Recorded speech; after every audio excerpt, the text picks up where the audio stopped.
Hello everyone, and welcome to another quick stitch video tutorial with Burnley and Trowbridge. I'm Angela, and today we're going to be learning the running backstitch. Just as the name suggests, the running backstitch is a combination of the running stitch and a backstitch, and is used when a running stitch might not be strong enough to hold a seam, but a backstitch would be stronger than necessary. In this stitch, a backstitch is periodically taken in between running stitches to add a little extra durability. Combining the speed of the running stitch with the strength of the backstitch will give you a semi-strong seam that can be finished quickly. This stitch is great for petticoat seams, gown skirt seams, and other places where the seam will not be subjected to stress.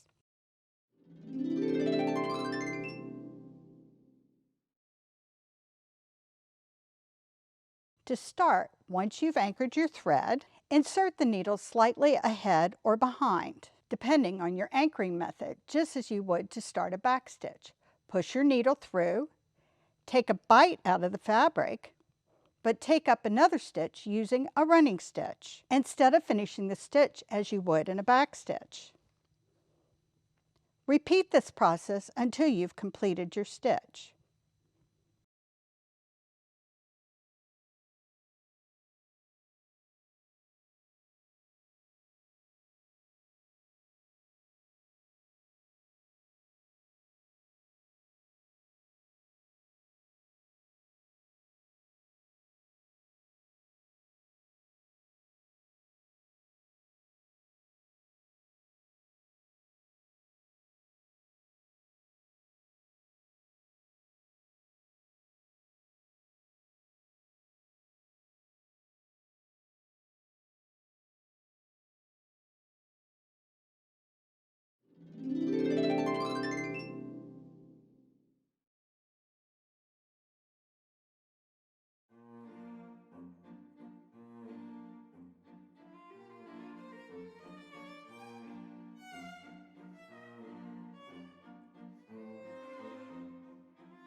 If you've enjoyed this tutorial, please like, subscribe, and comment.